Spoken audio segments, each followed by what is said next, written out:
আসসালামু আলাইকুম। আকলিমা কুকিং চ্যানেলে সবাইকে স্বাগতম। আমি আকলিমা। আজ দেখাবো দুধের সর দিয়ে কোনো প্রকার ঝামেলা ছাড়াই খাঁটি গাওয়া ঘি। চলুন তাহলে আমি কিভাবে তৈরি করি।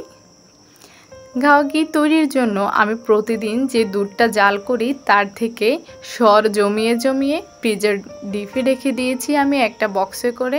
এখন ডিপ থেকে বের করে 30 মিনিটের মতো রেখে দিয়েছি। রেখে দেওয়ার পরে বরফগুলো ছেড়ে দিয়েছে, দেখতে পাচ্ছেন।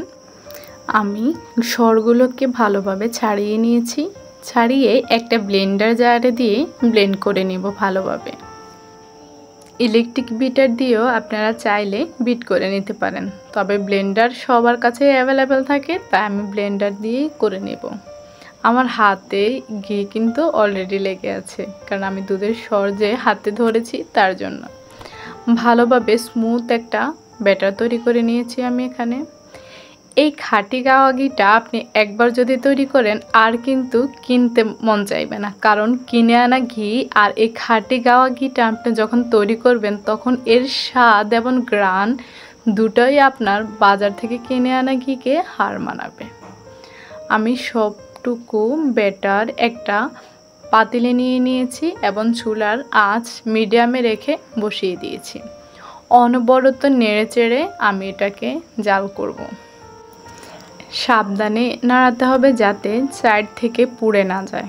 প্রথমেই যদি আপনি পুড়ে ফেলেন তাহলে কিন্তু আপনার ঘির স্বাদটা ভালো আসবে না এবং এর ঘ্রাণটা কিন্তু নষ্ট হয়ে যাবে।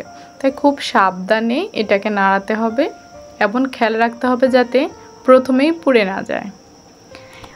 দেখতে পাচ্ছেন অল্প কিছু সময়ের মধ্যে আস্তে আস্তে সর থেকে ঘিটা ছেড়ে দিচ্ছে। আমি এভাবে অনবরত নেড়ে নেব। আমার চ্যানেলটিতে যারা নতুন তারা প্লিজ চ্যানেলটিতে সাবস্ক্রাইব করে দিবেন, পাশে থাকা বেল আইকনে ক্লিক করে দিবেন। ভিডিওটি ভালো লাগলে লাইক দিয়ে দিবেন, যদি কোনো প্রশ্ন থাকে তাহলে কমেন্ট করবেন। আর যারা ফেসবুক থেকে দেখছেন তারা প্লিজ পেজটিকে লাইক করে দিবেন। দেখতে পাচ্ছেন আমি অনবরত নেড়ে দিয়েছি। আমার চ্যানেলে অনেকগুলো রান্নার ভিডিও আছে, চাইলে ওই ভিডিওগুলো দেখে নিতে পারেন। আস্তে আস্তে সর থেকে ঘি আলাদা হয়ে যাচ্ছে, সরগুলো পুড়ে পুড়ে এর থেকে ঘি বের হয়ে যাবে। এভাবে কিন্তু নাড়ানো বন্ধ করা যাবে না, কারণ কোনোভাবে নাড়ানো বন্ধ করলে পাতিলে লেগে যেতে পারে, তাতে এর ঘির স্বাদ এবং কালারের কিন্তু পরিবর্তন হয়ে যাবে। আস্তে আস্তে দেখুন নাড়াতে নাড়াতে ঘিগুলো বের হয়ে গেছে এবং দুধের সর পুড়তে শুরু করে দিয়েছে।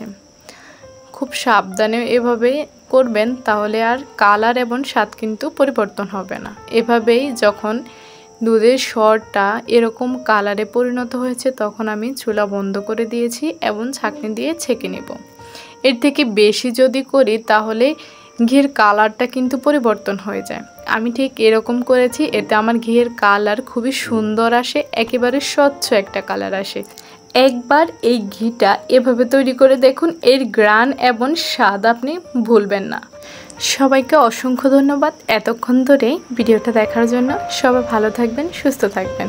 ধন্যবাদ।